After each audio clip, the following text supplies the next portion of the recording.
हमारी तरह को व्यवहार करना चाहिए। ये सब की दुनिया है, परंतु अपनी दुनिया जो है वहाँ में हमको लोक सु भी ऊपर उठना है, लोक व्यवहार सु भी, लोकानुगत व्यवहार सु भी ऊपर उठना है।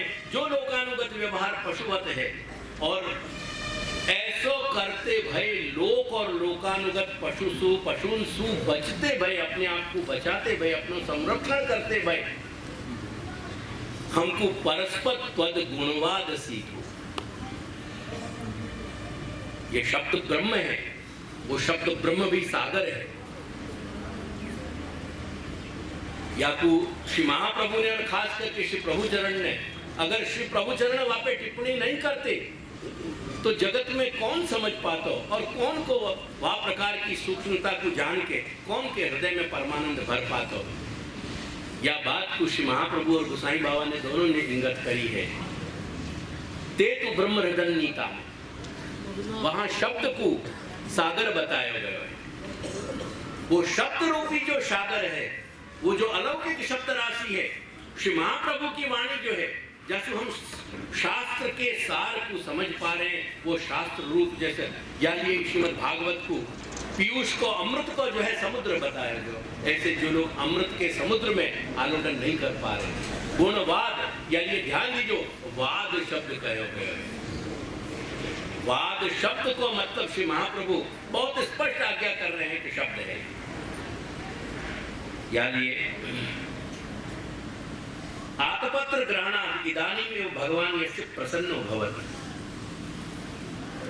जब हम लोकगत और लोकानुगत पशु ये दोनों ही जो दुर्गुण हैं, इन दुर्गुणों से हम ऊपर उठ करके अपनी रक्षा कर पाएंगे अपनी दुनिया में भी, तब वो चरण शरण की हमारी भावना जो है, चरण शरण के हमारे विचार जो हैं, चरण शरण को हमारा संकल्प है, वो चरण को आत्मपत्र बना पाएंगे।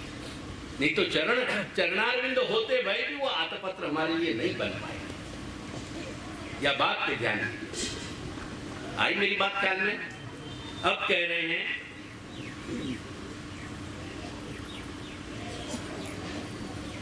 आत्मपत्र ग्रहणात् इदानीमेव भगवान यस्य प्रसन्नो भवति तथा सति शरणागतश्चे समुख्यो भवति।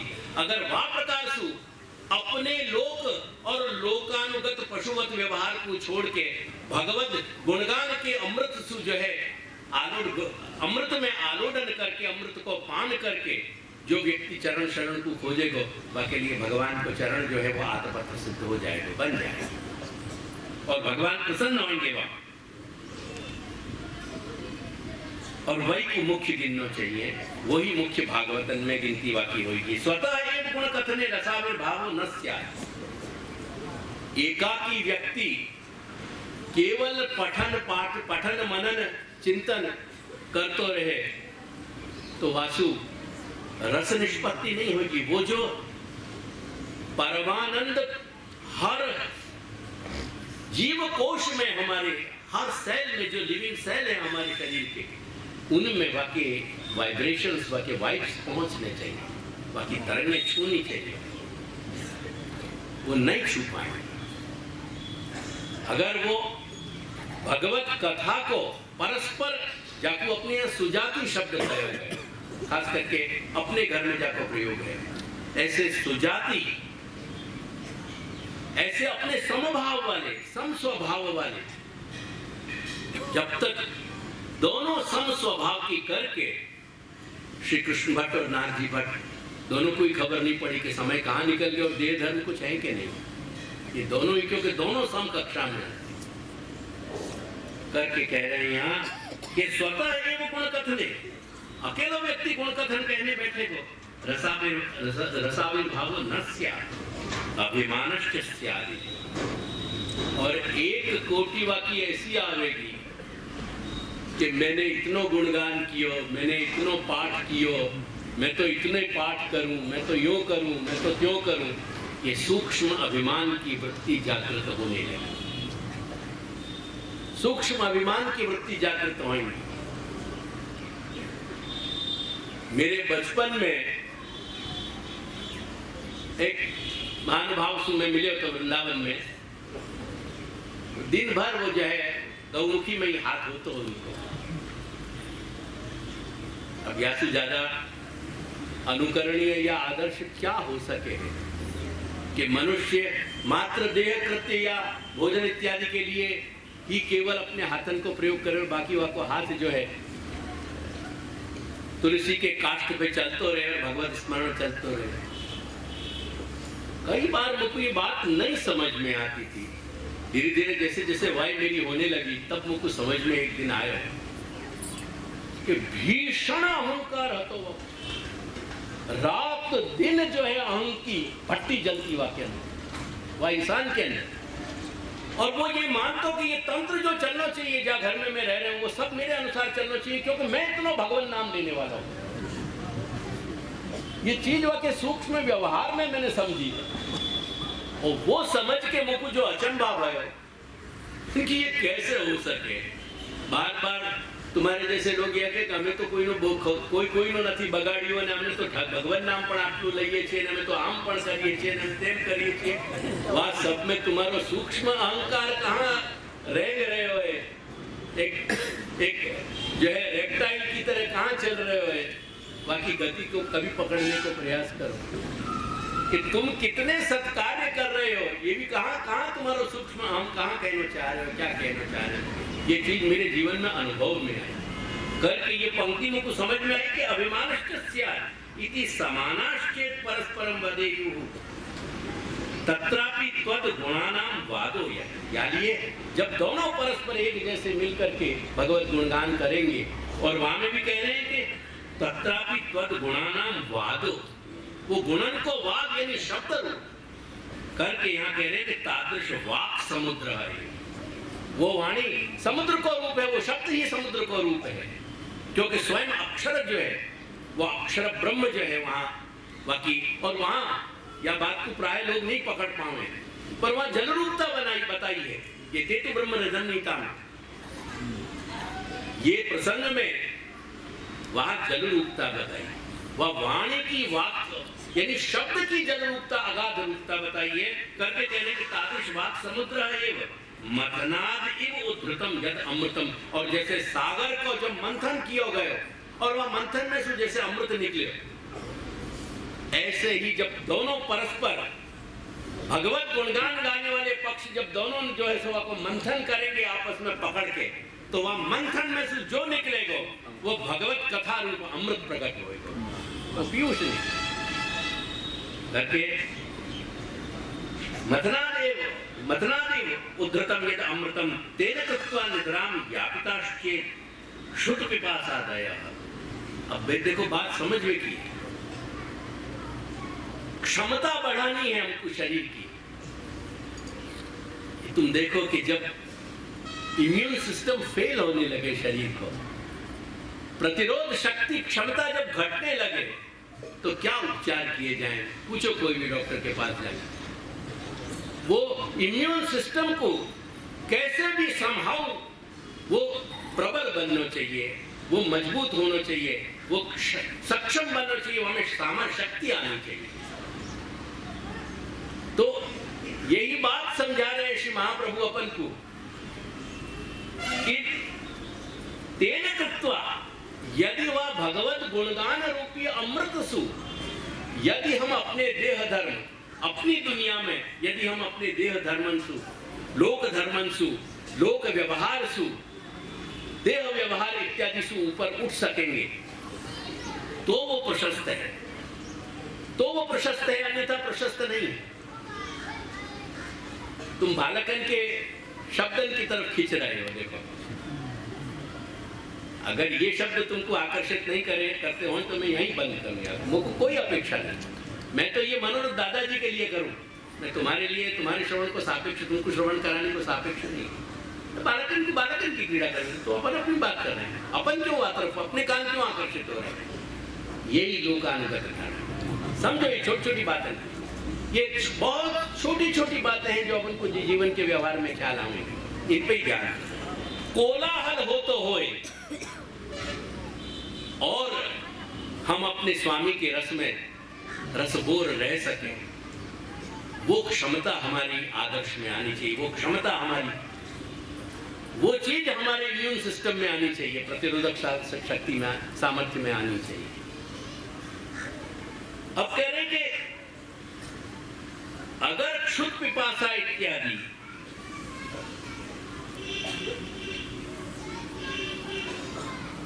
यदि वह गुणगान के कारण, गुणगान के अमृत तत्वसु, वह गुणगान को जो पीयूष पान कर रहे हैं, यानी समझने को प्रयास करो, भगवत कथा को जो निरूपण चल रहा है, यही लिए श्री महाप्रभु ने सुबोधिनी इत्यादि ग्रंथ क्यों प्रकट किए, अपने वार्ताएं क्यों प्रकट भई? उनके प्रसंगन को, अपन को अपनी अनुभूति तक लाना है, उनके स्पर्श होने चाहिए। तुम कोई भी बहुत अच्छे डायरेक्टर के द्वारा निर्देशित करी गई फिल्म जब देखो तो सेल्यूलाइट क्या है, सामने कुछ नहीं है तुम्हारे, मात्र स्क्रीन है। वहां पे जो हो रहे हो प्रोजेक्ट वो सब इमेज हो रहे हैं, लेकिन वो इमेज कितने पावरफुल हुए हैं, वो आज की आधुनिक टेक्नोलॉजी ने, तकनीक ने कितना सक्षम बना दिया आपको कि तुम सारी प्रकार के इमोशंस को अपने अंदर फील कर पाओ। वो क्यों हुए तुम? क्योंकि तुम्हारा इन्वॉल्वमेंट हो गया, तुम अपने आप को कहीं खो पाओ।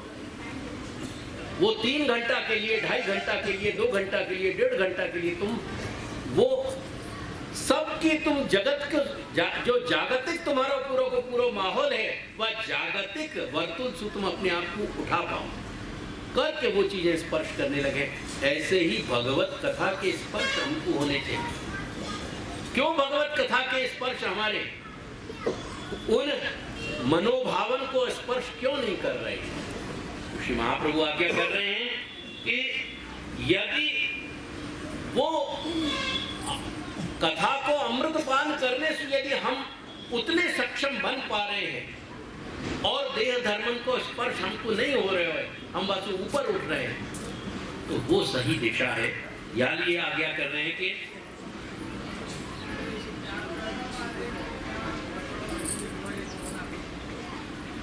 देव भगवत भक्ता, ऐसे कथामृत को पान करने से जो कहीं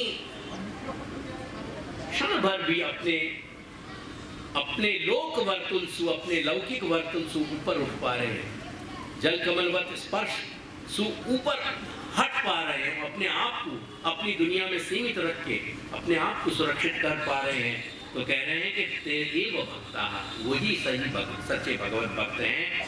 ये कथामृते पिय माने, जो कथामृत के पिय माने, यानी जा वक्त को पान हो रहे हो, जा वक्त को श्रवण हो रहे हो, मनन हो रहे हो, चिंतन हो रहे हो, कथन हो रहे हो, एक दूसरे के संकीर्तन हो रहे हो, वो पठन पाठन श्रवण श्रावण कीर्तन चिंतन मनन, वो सब क्षणन में देह धर्मा रहिता भवन।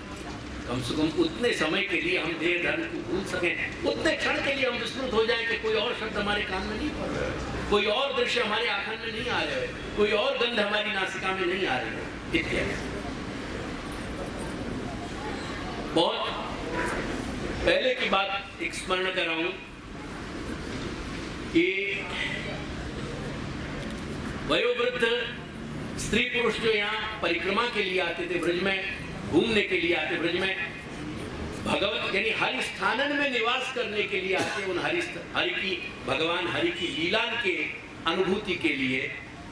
तो हमें एक महिला बोली, बरसात के दिन में खास करके जब ये पूरे 84 कोस की यात्रा को जब ये आयोजन किया जाए, आज तो वह बहुत विकृत स्वरूप हो गए, तो वो कहने लगे कि माने कई के माँ यहाँ कीच इतनी है, यहाँ में अपन कैसे चलेंगे, यहाँ में कैसे अपन यहाँ में पूरा करेंगे ब्रज को, अटन ब्रज में जो अपन को घूमना।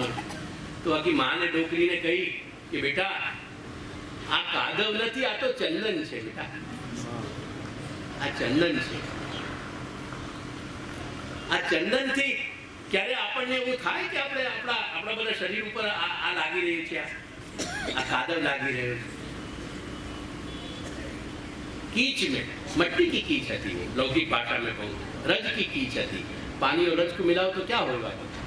लेकिन ऐसे कीच में जो लोक और लोकानुगत पशु व्यवहार से अपने आप को ऊपर उठा पाते और जिनने वास्तव में भगवत कथा को श्रवण किया हो, तो और वह कथा को अमृत जो जानते थे वो ऐसी कीच में भी, ऐसे कादव में भी कहीं चंदन देख पाते, चंदन समझ पाते थे। तो बात समझने की है कि अपन कहाँ कितना अपने आप को पृथक कर पा रहे हैं। यानी कह रहे हैं कि ते कथामृते पीयमाने देह धर्म रहता भवति अमृतं च तदेव यद देह धर्म निवर्तते। वही अमृत है कि जो अपने अपन को देह धर्मंसु अपन को ऊपर उठा देता है, जो देह धर्मंसु अपन को मुक्त बना दे। जहां दैहिक जो आदि भौतिक पूरे संपूर्ण भौतिक जो स्पर्श है वो भौतिक स्पर्श नहीं है, पंच महाभूत के स्पर्श होना बंद हो जाएगा, वही अमृत है। अन्यथा अमृत कैसे? फिर तो साधारण पेय जैसा हो गया, जैसे साधारण वस्तु को पान करें। तो कह रहे हैं कि अमृतं च तदेव यद देह धर्म निवर्तकम येषां च निवर्तते तएव त्यक्तलोकाः भवन्ति। और भगवत गुणगान जा व्यक्ति को ऐसे देह धर्म जा व्यक्ति को ऊपर उठावे, वही त्यक्त देह धर्म हो पावे।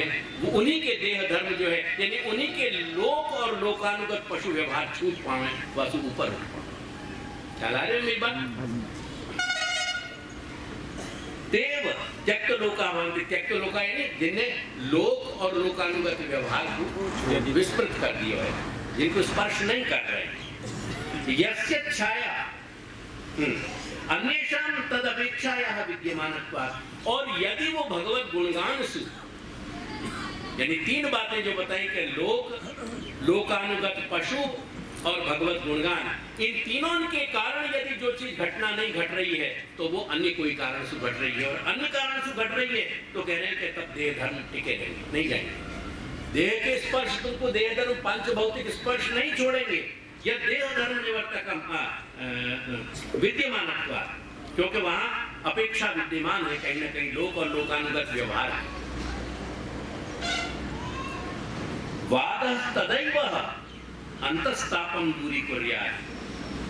वाद वही शब्द सच्चो शब्द है जो अपने अंतःकरण में प्रवेश करके, कर्णरंध्रसु प्रवेश करके जो अपने अंतःकरण की बेचैनी को, ताप को दूर कर सके।